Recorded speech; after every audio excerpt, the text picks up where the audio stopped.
Okay, another phase starts in the building of this cabinet, or toolbox, tool cabinet, and of course the first obstacle that I have come across is, well, I knew it was going to happen, is how am I going to get this accurately made and accurately cut.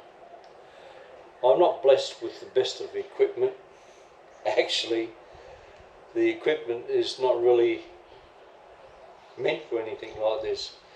Maybe it's alright to make up, good enough to make up these types of things, you know, and feathering and joining them all together and all that, but it's not good enough to run slots across parallel and equal, and then of course cutting out perfect squares.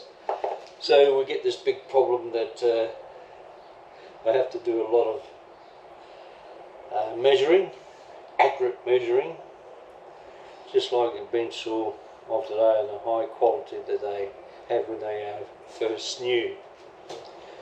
I dare say as they get older, the closer you have to monitor the accuracy of the cutting mechanism of the saw, bench saws or whatever, which is a warning to these people who go buy second-hand stuff. Usually you find that it's not very accurate, well, it's worn, and you get discrepancies. Mine wasn't even made for that. I think it was just for cutting pieces of wood up. Size, no, that's all it was.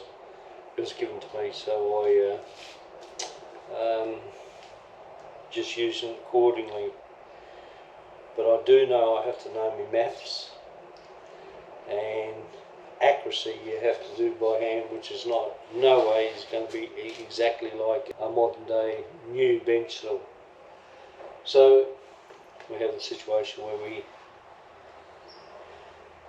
have to measure out everything, and then we have to check the diagonals and all this. So I cheat a little bit. I go on the internet, and there's a couple of good sites that help you out a lot in finding diagonals and all this. You know, because what you've got to do, be able to do, is measure from that point there where you marked it out to that point there where you marked it out. And if that distance here is the same, which is 400 supposed to be, that distance there to there is supposed to be 788. It has to be spot on. Okay, so where this piece will go eventually once I've done it all. Okay, if I can. Oh, sorry, here it is here. You can see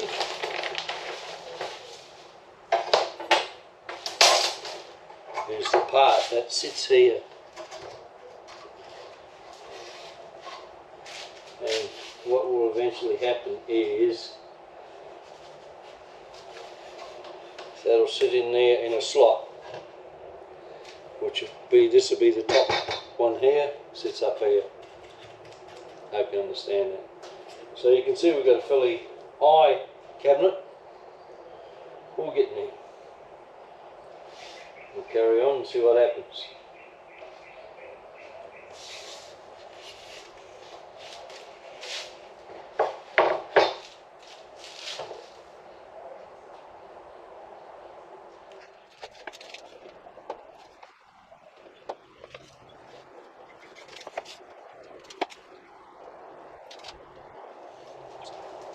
Of course, get the diagonals spot on within 0.1 of a mil is very hard to do, because your lines, which I cut with a sharp knife, then cut the lines, and then I'll get the diagonals, make sure that's 400, that's 400 there, and in this case it really reads spot on both ways on the diagonal.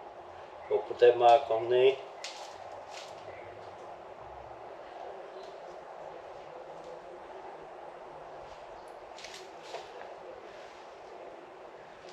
And then the diagonal measurement across is 883.7 millimetres, which to me is fantastic. It tells me everything's square, everything's right. Right, so I'm pretty happy about that. The next trick is that I'm going to set this up. These ones up, there's two boards here, as you see. There's two boards.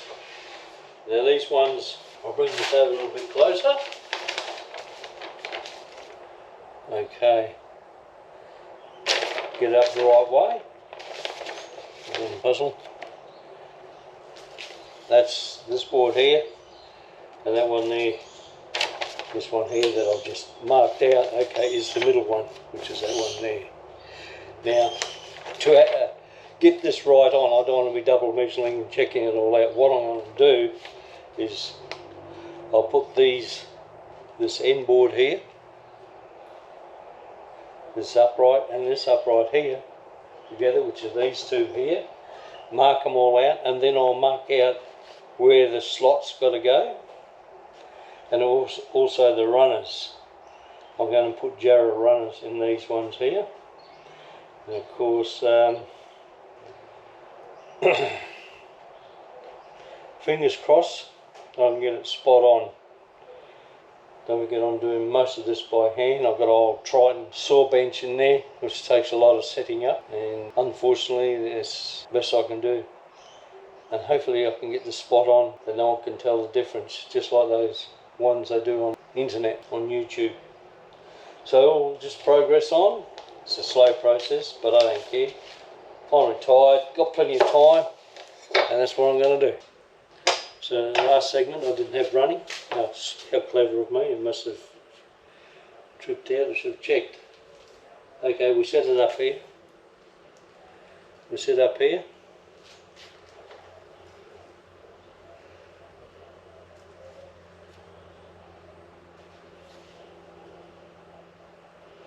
We get an idea, you know, we need to take a little bit of material off to clean that right along there. So if I put a dot there, oh shit, yeah, beautiful.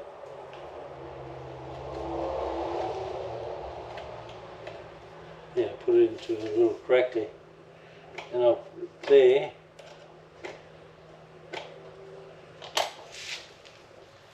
I will be back in a moment and I'll find out the diagonals of this, and then we can work out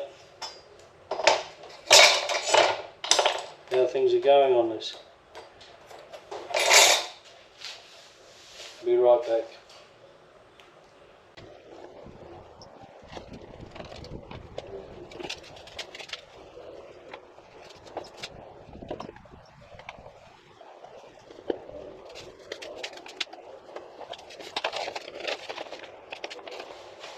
Okay, now I'm going to I don't know if you can see these lines here. Maybe better over here. See these lines here? There's more lines over the other side of there, and I'm going to join them up with a rule. First of all, I'll run this line through here, and it's no man's land. Beautiful. It's just a rough guide, so when I'm cutting I don't go any further than there.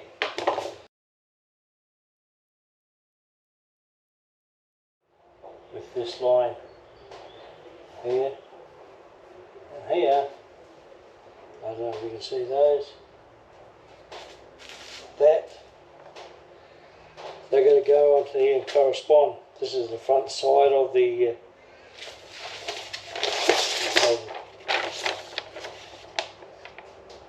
cabinet, and the side we're going to transpose is all these go over here because they're different to the other side, but the measurements are all the same, so we get accuracy, and that way it will turn out spot on. This is the only way you can do this job. Haven't got the proper machinery to cut. trial. Maybe I can explain a little bit better, because all that there, these are all drawers up here. They're 50mm drawers, 50mm high.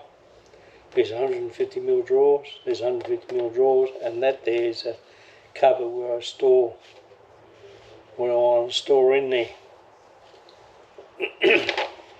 Okay, these shelves and these runners here have to be transposed right the way through here. So far, we're doing pretty good. It's just a matter of transposing, cutting, and don't get them wrong. Remember what side we're working on.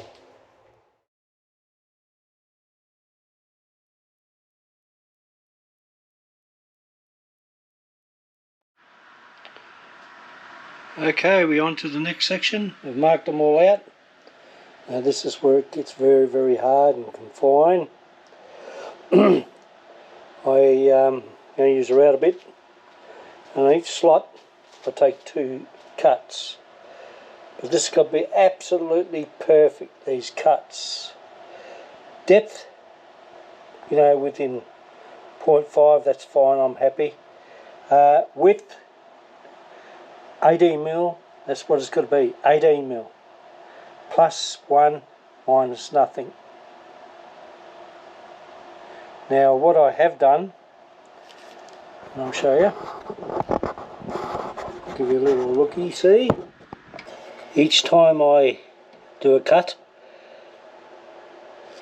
and it's spot on to what I want, before I move it, I put this marker on the spot here, and that's exactly right on that spot there, so I can see it nice and easily.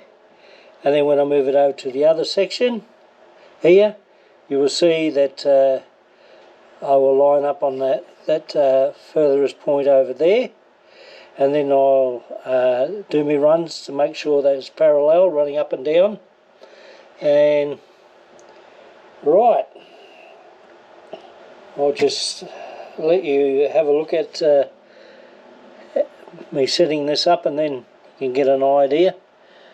Hope you can see what I'm trying to do here. I'll bring it around, see if I can get that nicely in line. I'll move that out of the road, if it will. Trying to get right down the line, you can get an idea. It's got to be precise, just kissing it. Okay, I'm sure you don't want to see me struggle as I cut these. Right, I'll go through one setup with you guys. It's slow, it's hard. I'll speed up some sections when I put video up for display. But what I mean, everything's possible these days. There's that many clamps on this job to keep it secure that it's unbelievable. But you can still do it within a tolerance. I'll give my tolerance here on these gaps of 0.05 to 0.1 of a mil, which is 3 thou.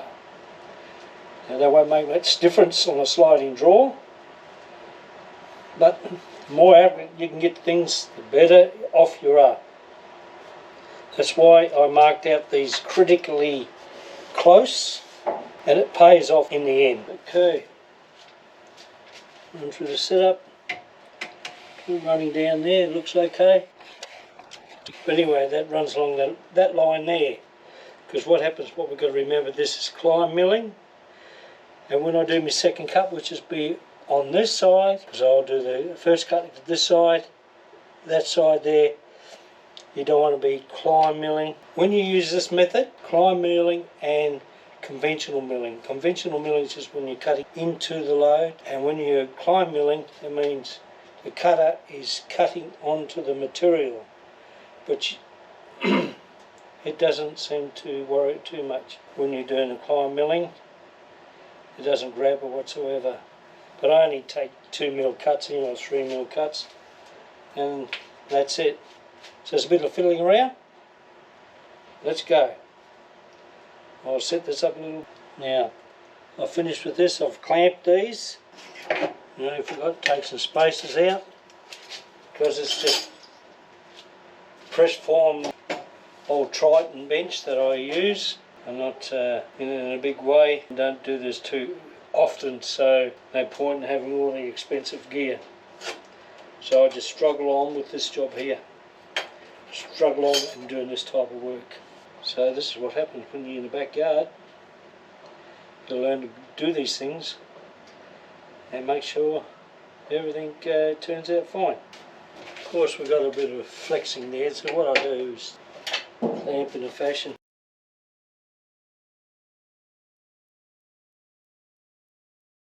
We get through this.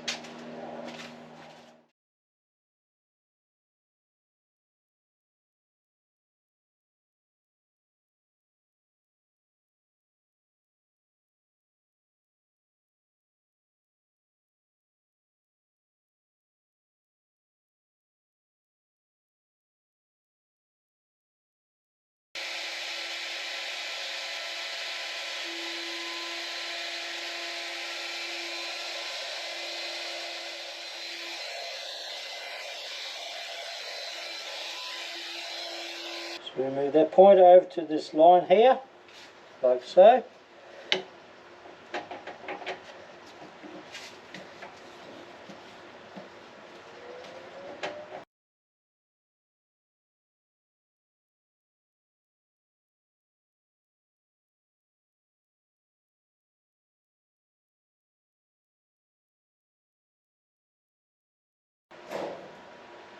Okay, it's hanging out about 3/4 of a mil.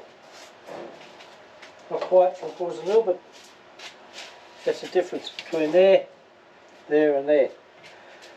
So we haven't got a slight problem.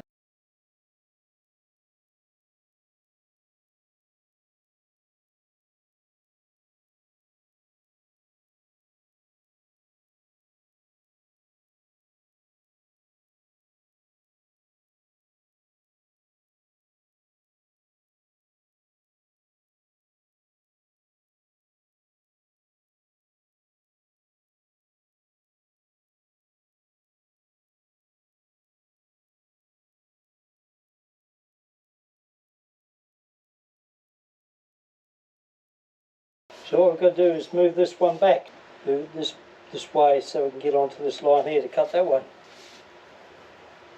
I've done this a little bit wrong. I could continuously do climb milling if I set up on this one here, which I will do in future. So I'll set up on the first line of each.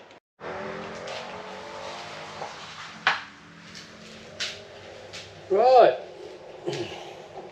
Here we have stuck them all together. We've put the grooves in across here. I'll give you a good look at that. Can you see the grooves? There you are. That took 2.5 days to do on all of them. Like on the other side of this one. Again. Of course, double-sided on this is the middle piece over here. This is the middle piece over here. And can slide in there, drawers and shelves. Right, just one thing I was going to show you.